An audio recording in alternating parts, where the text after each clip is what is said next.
Assalamualaikum warahmatullahi wabarakatuh. Waalaikumsalam warahmatullahi wabarakatuh. Alhamdulillahirabbil alamin. Assalatu wassalamu asrafil anbiya'i wal mursalin wa ala alihi wa ashabihi ajma'in. Amma ba'du. Rekan-rekan sekalian, pada kesempatan kali ini kita dalam acara podcast Muhimu SMA Muhammadiyah 1 Muntilan akan ditemani oleh saya Muhammad Aris Koni Mufti bersama narasumber kita Ustadz Arif Saryadi Putra. Apa kabar Ustadz Arif? Alhamdulillah baik. Mas Aris gimana kabarnya? Alhamdulillah baik Pak. Oke, untuk episode kali ini kita akan membahas tentang menghafal Al-Quran. Nah gini Pak Arif, tantangan terbesar di zaman modern kali ini itu banyak dari kalangan pemuda sudah kecanduan gadget Pak Arif. Jadi untuk masa-masa kali ini sudah banyak yang main HP, kemudian main game online dan sebagainya. Nah terus khususnya bagi para penghafal orang awam Pak Arif, itu sulit untuk menghafal Al-Qur'annya. Jadi untuk pendapat Ustadz Arif, apa yang perlu kita siapkan untuk menghafal Al-Quran untuk pertama kalinya Pak Arif? Baik, ini pertanyaan yang luar biasa. Sebelum itu di Muhimu Podcast SMA Muhammadiyah 1 Muntilan pada kesempatan kali ini yaitu dengan tema tips mudah dalam menghafalkan Al-Quran. Sebelum kita memulai menghafalkan Al-Quran, ada beberapa hal yang perlu kita persiapkan. Yang pertama adalah kita perlu menyiapkan mushaf Al-Quran. Karena ketika menghafalkan Al-Quran, maka itu lebih afdol, lebih utama adalah kita menggunakan mushaf seperti ini daripada kita menghafalkan Al-Quran dengan menggunakan gadget maupun kita menggunakan laptop dan lain sebagainya. Oh, itu kenapa? Ada ngaruhnya Pak?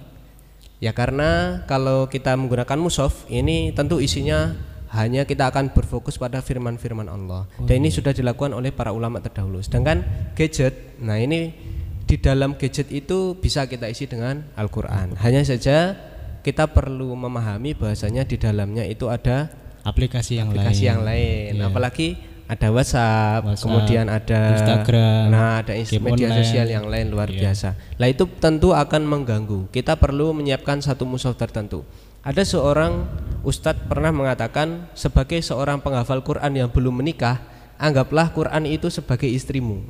Jadi kita nggak boleh selingkuh sama yang lain, gitu kan? Kita harus setia dengan pasangan kita. Selagi belum punya istri ya berarti kita jadikan Al-Quran itu sebagai pasangan hidup kita. Bahkan ada juga seorang yang mengatakan kalau sudah menikah pun jadikan Al-Quran itu seumpama istri kedua, kan gitu ya.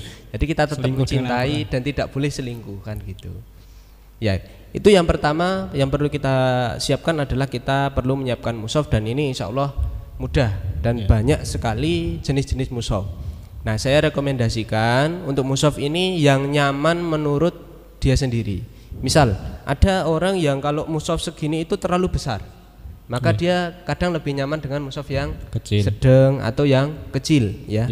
Saya punya murid dulu pakai mushaf yang kecil sekali. Kalau menurut saya mungkin nggak nyaman, tapi buat dia sangat nyaman. Kemudian yang kedua, selain ukurannya, tentu tulisannya. Jenis tulisan mushafnya adalah yang sering dibaca. Kemudian kalau bisa menggunakan mushaf Al-Quran khusus untuk penghafal Al-Quran. Saya masih ingat sekali dulu saya nabung, ketika saya masih sekolah saya nabung sampai terkumpul uang 120.000 untuk membeli satu mushaf Al-Quran. Dan saya pakai mushaf itu selama 2 tahun dan menghilang di rumah sakit. Nah ini kenangan pertama, mushaf Al-Quran pertama saya ya. Nah ini yang perlu kita siapkan. Kemudian selain mushaf Al-Quran, yang pertama harus kita lakukan juga kita membetulkan niat ya, supaya niat kita itu benar-benar ingin menghafalkan firman-firman Allah Subhanahu wa taala. Nah, niat sendiri itu kan ada beda-beda tuh Pak. Ada niat untuk formal popularitas atau ingin semata-mata untuk Allah dan lain sebagainya. Itu niat yang benar seperti apa Pak? Pertanyaan yang luar biasa. Niat ya, innamal a'malu binniyat. Setiap apa yang kita niatkan itu yang akan kita dapatkan. Maka ketika kita ingin menjadi penghafal Quran, maka niat kita adalah ingin menghafalkan Al-Quran dengan berbagai keutamaan yang sudah disebutkan oleh Rasulullah SAW maupun Allah dalam Al-Quran. Tapi tidak boleh kita menghafalkan Al-Quran supaya kita nanti dipanggil seorang qori, supaya kita dipanggil seorang hafidz, supaya kita dihormati, supaya kita menjatuhkan seorang orang-orang ustadz dan lain sebagainya. Itu tidak boleh. Dalam arti tidak boleh mencari pujian di hadapan manusia, itu akan sia-sia hafalan kita, gitu kan. Tapi kita benar-benar menghafalkan Al-Quran itu semata-mata karena kita ingin menggapai ridho dari Allah Subhanahu wa Ta'ala dan berbagai keutamaan dalam menghafalkan Al-Quran. Kemudian selain niat, kemudian dan juga tadi apa? Mushaf, itu ada lagi, Pak? Baik. Sebelum kita memulai menghafal Al-Quran, ada lagi beberapa hal yang perlu untuk kita siapkan terlebih dahulu.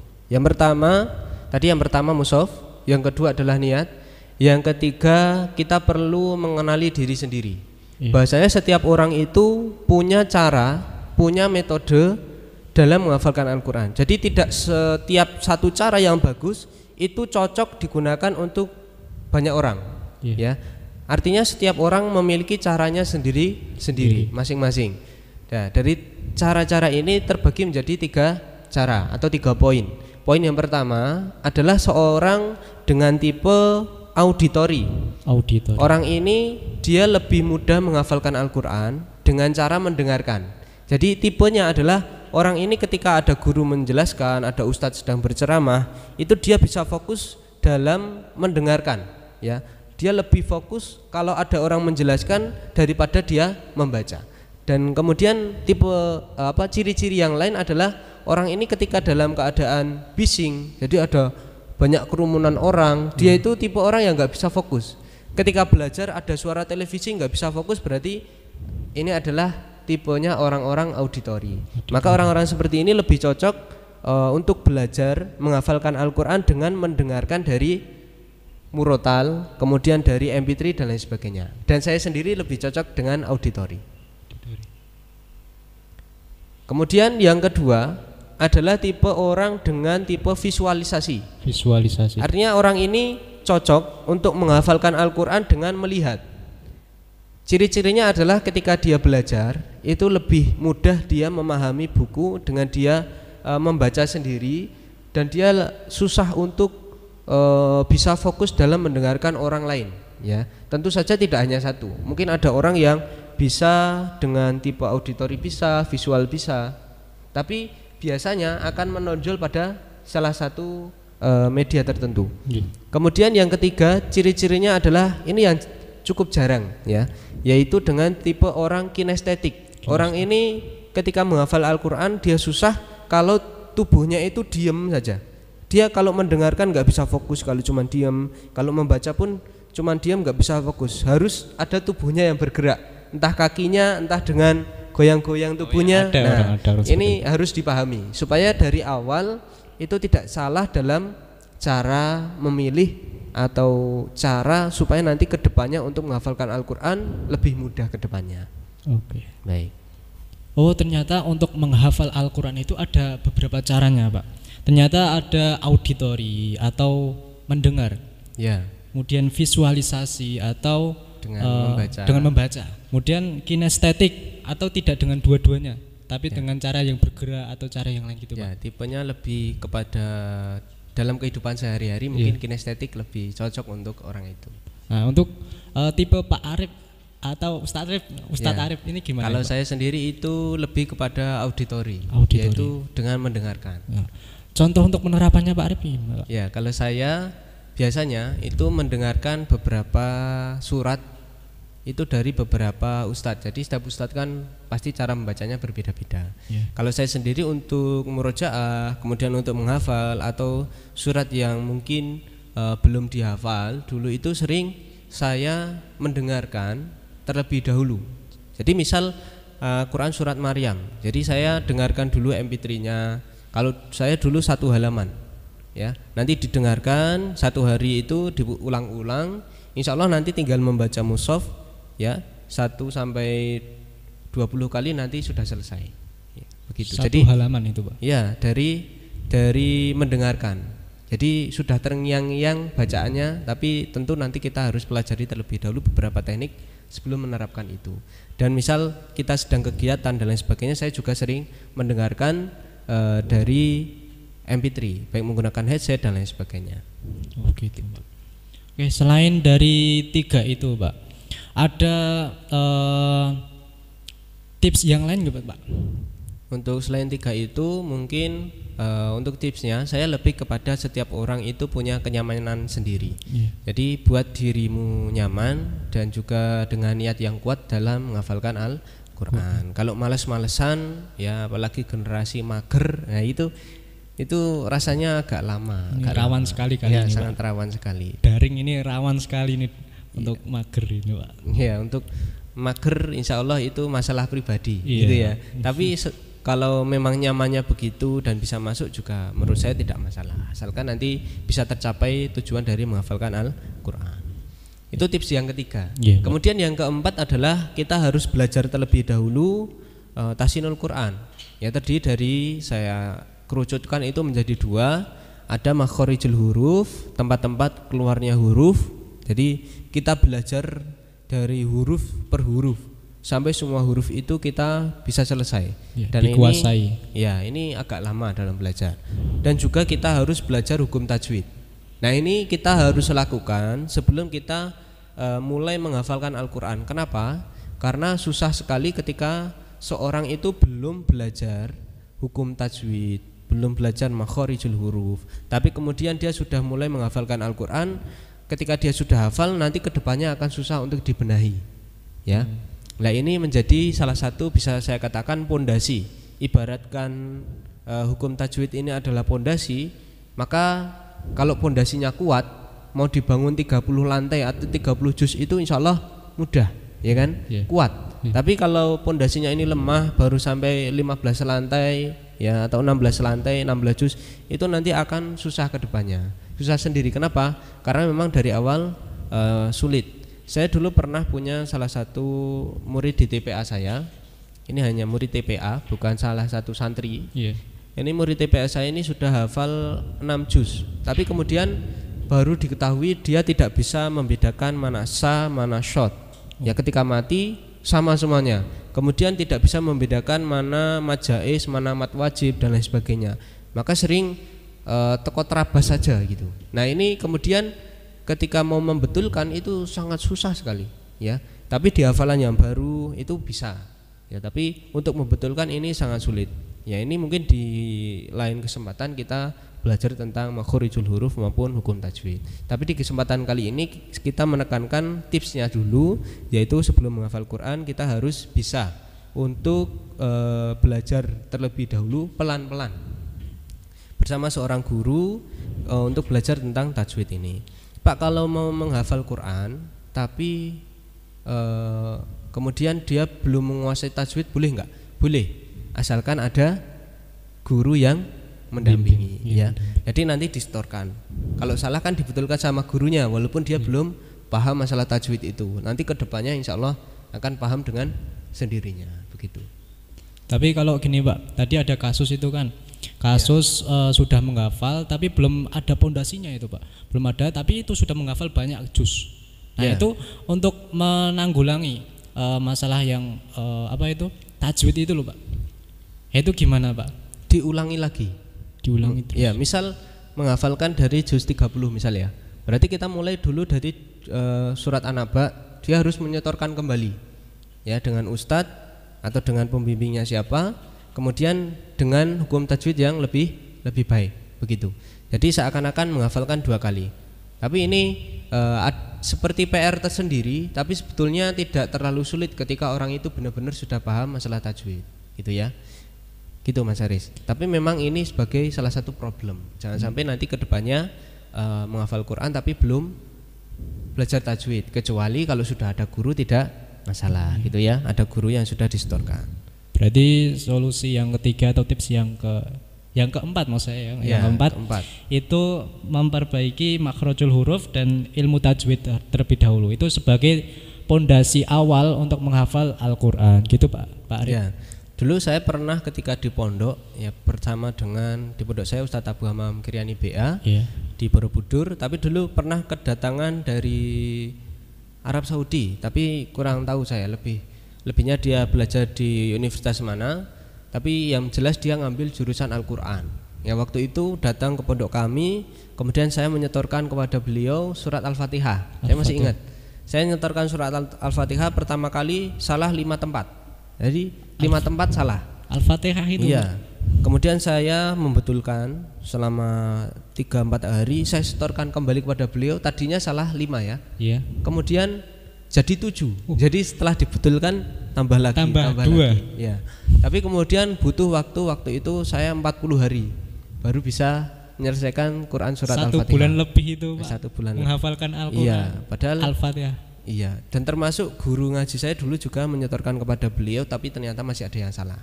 Ya, walaupun hanya sedikit. Kalau saya masih dulu waktu itu masih banyak. Nah, kemudian dari situ bisa kita pahami bahasanya karena beliau sudah memiliki sanad.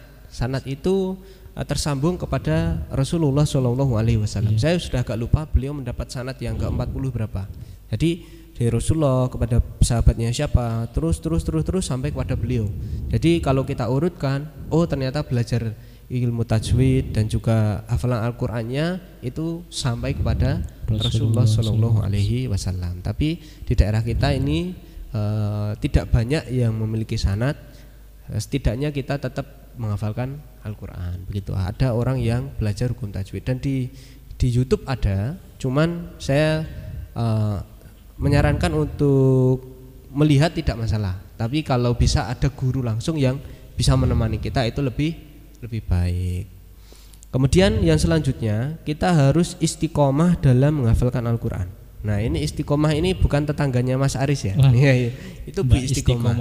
Kalau ini adalah kita harus benar-benar istiqomah dalam menghafalkan Al-Qur'an, dan kalau perlu ditargetkan ya. Misal 1 bulan itu dapat 1 atau 2 juz. Atau kalau sedang sibuk ya 1 juz. Kalau sibuk sekali ya setengah juz, sibuk lagi ya 1/4 ya. 1 minggu 1 halaman itu sudah luar biasa ketika diimbangi dengan pekerjaan dan lain sebagainya. Jadi punya iktikat baik, tapi juga harus istiqomah, jangan berhenti ya. Kalau kata orang Jawa itu kan sitik-sitik ya, engko melumpuk jadi sak gunung gitu. Jadi lebih baik kita sedikit-sedikit tapi terus. Jangan sampai kita banyak tapi kemudian kita tidak menghafalkan lagi, kita tidak murojaah kembali. Mungkin itu dulu tips yang kelima yang Pak Arif sampaikan. Kita lanjut di tips yang selanjutnya, yaitu yang ke-6 dan seterusnya. Nah ini Pak, kalau sudah dari pertama sudah istiqomah, sudah lanjut beberapa halaman sudah dihafal, tapi belum sampai target selesainya itu sudah loyo Pak, sudah berhenti, sudah lemes gitu Pak, malas istilahnya. Nah solusinya gimana itu Pak? Baik, ketika kita itu namanya sedang berada di titik jenuh. Setiap orang itu pasti akan berada di titik jenuh. Nah pertanyaannya, bisa enggak orang itu melewati titik jenuh itu untuk melanjutkan? Ini tidak hanya dalam menghafal Al-Qur'an, bisa jadi dalam bekerja atau mengembangkan sebuah usaha. Orang itu ketika dia terus istiqomah, maka setelah melewati titik jenuh tersebut akan ada jalan yang luar biasa lebarnya ya. Jadi caranya adalah dengan kita ingat kembali motivasi kenapa kita mempelajari dan ingin menghafalkan Al-Qur'an. Kita baca kembalilah apa saja keutamaan untuk orang yang menghafalkan Al-Qur'an. Di antaranya, nah ini Mas Aris sudah tahu ini ya, dalam pembelajaran kita. Ini di antara keutamaan orang yang mau menghafal Al-Qur'an, yang pertama adalah orang tuanya akan diberi mahkota. Ya, diberikan mahkota dan juga baju, diberikan pakaian dari di surga. Ya, nanti ketika di padang mahsyar. Ya. Jadi orang tuanya akan mendapatkan keutamaan ini luar biasa. Yang pertama mendapatkan pakaian siapa Mas Riz? Masih ingat ya? Nabi Ibrahim kali. Nabi Ibrahim alaihissalam. Kenapa mendapatkan? Karena dulu ketika mau dibakar beliau sempat dilucuti terlebih dahulu pakaiannya, supaya kata Raja Namrud mengatakan supaya Nabi Ibrahim alaihissalam merasakan panas yang lebih, tapi ternyata tidak terbakar. Nah, ini sebagai salah satu keutamaan yang luar biasa. Selain dari itu ada banyak sekali ya keutamaan-keutamaan dalam menghafalkan Al-Quran. Ini ditulis dalam kitab Riyadhus Shalihin bab yang ke-180. Nah, ini hadisnya banyak sekali. Cuman kita kembali lagi, kita ingat-ingat kembali kenapa kita menghafal Al-Quran dan lain sebagainya. Insya Allah kita akan bisa melewati titik jenuh tersebut ya. Mungkin biasanya orang ketika berada dalam titik jenuh, ketika dia memasuki sebuah zona atau dunia lain. Misal orang itu sedang terjun, kemudian dia bekerja, karena bekerja keras dan lain sebagainya, maka dia berada di titik jenuh. Wah, aku mau kerja saja ya, dapat uang banyak dan lain sebagainya. Allah sedang uji ya. Atau mungkin dia sedang kecanduan main game online ya dan lain sebagainya. Maka jangan menyerah apapun targetnya, walaupun targetnya belum terpenuhi, intinya jangan pernah berhenti. Itu istiqomah sampai kapan? Sampai kita meninggal dunia. Bisa jadi orang menghafalkan satu surat, misal surat An-Naba ya, pendek ya. Surat An-Naba dalam waktu, ada satu orang yang pinter dalam waktu 2 hari selesai, gitu kan? Hanya diulang 3-4 kali. Tapi ada juga orang yang sampai mengulang 50-100 kali baru selesai. Kira-kira pahalanya besar yang mana, Mas Ari? Yang kedua, Pak. Yang kedua. Iya. Ya, karena apa? Karena orang yang kedua membacanya berkali-kali. Nah, Allah itu memberikan pahala kepada kita itu dengan caranya sendiri, gitu kan? Ada orang yang hafalannya banyak, ada juga hafalannya sedikit. Oh, ternyata pahalanya di sisi Allah lebih banyak orang yang hafalannya sedikit. Kenapa? Karena dia sudah mengulang sampai ribuan kali, kan bisa jadi. Ya, keutamaannya punya keutamaan sendiri. Dan orang yang punya hafalan banyak juga punya keutamaan tersendiri. Nanti dijelaskan sama Rasulullah, nanti di hari kiamat ketika sudah mau masuk dalam surga, disuruh sama Allah, bacalah dan naiklah. Nah, yang dibaca adalah hafalan Al-Quran ketika sudah dihafal di dunia. Sebanyak apa dia hafal, maka setinggi itulah surga yang dia tempati dan lain sebagainya. Maka perlu kita kembali pada motivasi. Di antara motivasi ketika ada dalam titik jenuh adalah kita menggunakan irama yang berbeda. Nah, ini yang sering saya gunakan. Ya. Nah, irama-irama dalam baca Al-Quran itu kan banyak. Ada irama yang menyenangkan, ada irama yang syahdu, ada yang juga sedih dan lain sebagainya. Maka kita berganti irama itu akan bisa mengurangi titik jenuh. Nah, ini saya juga sering. Oh, kalau Pak Arif ini sering menggunakan yang apa ini? Kalau saya biasanya menggunakan irama nahawan. Ya, nahawan. Nah, akan saya contohkan beberapa irama dalam surat Al-Fatihah. Ya. Baik, ini irama yang pertama ya. A'udzu billahi minasy syaithanir rajim. Bismillahirrahmanirrahim. Alhamdulillahi rabbil alamin. Ar-Rahmanir-Rahim. Maliki yaumiddin. Iyyaka na'budu wa iyyaka nasta'in.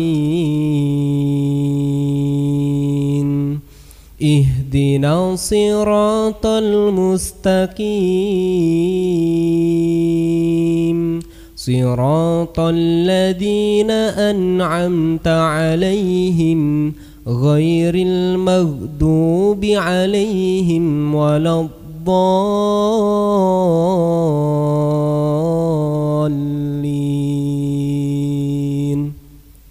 Irama yang kedua kita menggunakan surat yang sama.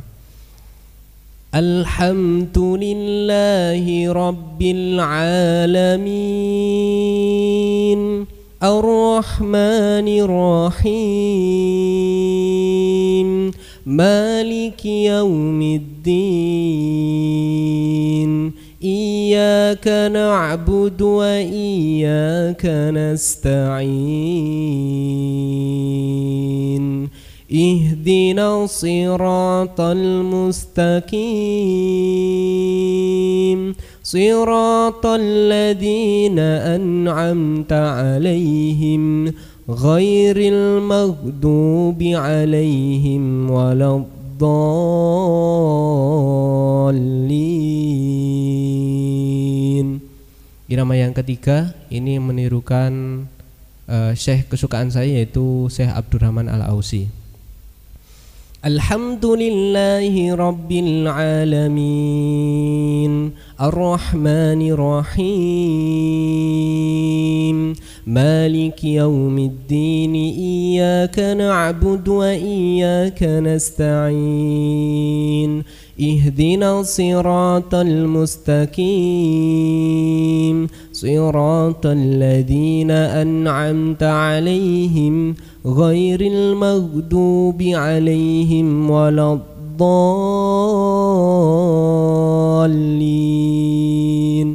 Amin. Mungkin itu Mas Aris beberapa jenis irama yang bisa saya tunjukkan. Mungkin masih banyak lagi di kesempatan waktu yang lainnya. Nah, demikian tadi itu paparan mengenai tips-tips menghafal Al-Quran. Nah, Pak Arif, tadi kan sudah ada tips menghafal Al-Quran. Untuk menjaga Al-Quran sendiri itu gimana Pak Arif? Baik, sebelum masuk kepada tips menjaga hafalan, masih ada satu lagi, tapi ini tips dari saya pribadi. Ya, yaitu ketika kita menghafal Al-Quran, saya sering membagi satu halaman itu menjadi 5.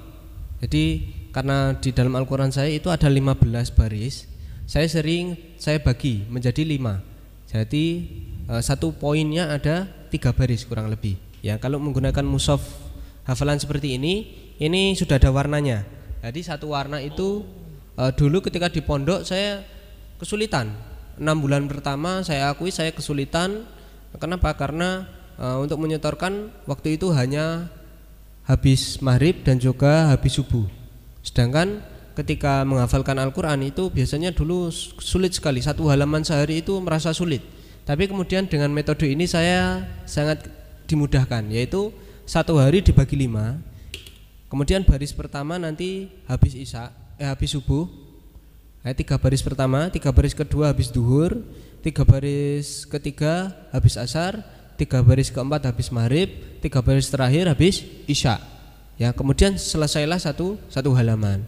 Tapi tentu ini tidak akan pas diterapkan oleh semua orang. Barangkali ini bermanfaat. Ini saya pribadi menggunakan cara itu. Jadi satu kesempatan sholat itu 3 baris untuk menghafalkan Al-Quran. Kemudian kita lanjut kepada tips dalam menjaga hafalan Al-Quran. Dalam menjaga hafalan Al-Quran ini perlu kita titik beratkan pada beberapa poin saja yang akan saya sampaikan. Yang pertama adalah supaya hafalannya itu terjaga, kita harus sering-sering murojaah. Ya, sering-sering murojaah. Ibarat buku, ketika jarang kita buka, maka ketika kita membaca lagi itu seperti bacaan yang baru. Tapi ketika kita sering membuka setiap halaman setiap harinya, maka kita akan hafal terus, gitu ya. Kemudian yang selanjutnya adalah kita harus menjauhi dosa-dosa. Ya. Dosa-dosa. Jadi dosa itu berhubungan juga dengan hafalan kita. Nah, ini dulu dari ustadz saya, entah ini dalilnya apa, gitu ya. Tapi menurut saya ini salah satu nasihat yang luar biasa, terutama pada masalah pacaran. Nah, dulu ustadz saya pernah entah menakut-nakuti atau memberikan nasihat. Kalau kamu misal boncengan sama perempuan, ini boncengan saja di sepeda motor ya, maka bisa jadi Al-Baqarahnya jatuh. Gitu. Jadi Al-Baqarahnya jatuh. Besok lagi boncengan, besok Ali Imran kan itu. Kalau saya takut Al-Fatihah yang jatuh, Pak. Wah, ini ya. Nah, ini menjadi salah satu hal yang perlu kita waspadai.